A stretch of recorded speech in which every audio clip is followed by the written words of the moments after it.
Maayong adlaw kaninyong tanan. No, right now naata diri sa may Kuta Park diri sa may municipality of Madridihos. So kining nakita ninyo nga nindot kaayo nga view is mao ni ang ilahang ginalaagan unya mao pod ni nga lugar ang isa sa pinaka perfect spot for sunset. Unya diri kung maglaag ka daghan kag pwede mahimo, daghan kag pwede magbaklay-baklay. For example kanilang ginahimo nga tulay. Grabe gyud ni kanindot samot na og kanang pa-sunset nga style. Unya ang imong makit-an na mga view mao na white sand nila nga view. Samtang magtanaw ka na nga white sand, kani ang pinakanindot nga makita gyud ninyo pag naamo diri kining ilahang sunset nga view. Kay grabe kanindot gyud oy samot lag naa kay kanang kauyab nga imong gakusgakuson dire. Mao nang karon kamong mga asawa pangutan-an ninyo inyong mga bana, langga kanusa man ko nimulas nga gilaag langga oy. Dapat ilaag ko nimong mga inanig kay grabe ka romantic inani nga lugar. Dapat diri ata langga magkakus gako. Gani dapat kita mga lalaki para dili na tama pangutan-an sa ato ang mga partner, asawa, kulukadidang ug uban pang mga mananap sa kalibutan.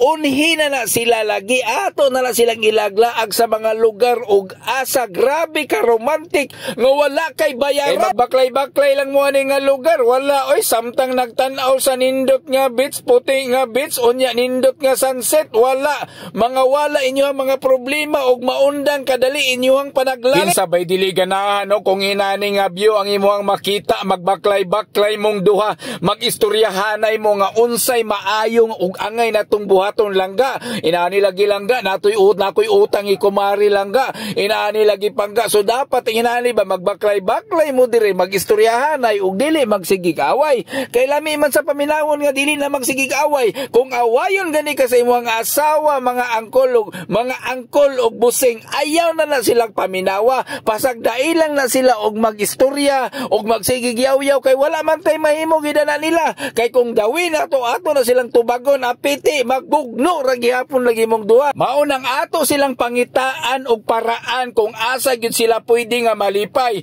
So kung makalaag mo diri sa may Bantayan Island ha, adto gyud mo diri sa may Madridihos, medyo layo-layo ni gamay, mga 2 hours or 1 hour, pero depende ra gyud sa inyong pagpadagan sa inyong motor o sakyanan. Unya i-timing gyud ninyo nga sunset mo mag-adto diri sa may Madridihos sa may Bantayan Island kay para maka-experience kag inaani kanindot na view, inaani ka romantic nga lugar, di ba?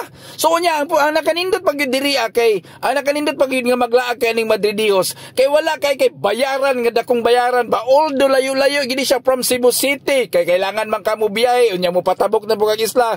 But kung ang imo ang gihuna-huna lang gyud ha, kung naalan jud kay kwarta, kung naalan jud kay makalaglaag, kung duol ra ka diri why not dili nimo ilaag imong partner diri kay para malipay pud sila. Kay karon gani siguro orasan no kung pangutan-on kasi imong asawa, langga, pangga, arangga, kanusa man ko nimulas nga gilaag oy, di ba maglisod na siya tubag kay batla oy kanusa naman day takagidit-dit no, di ba? So ang importante para maiwasan na lang mga pangutana nga dili na ka makatubag na kadiretso sa mga pangutana karon palang daan ilaag na ng imuhang partner og asawa.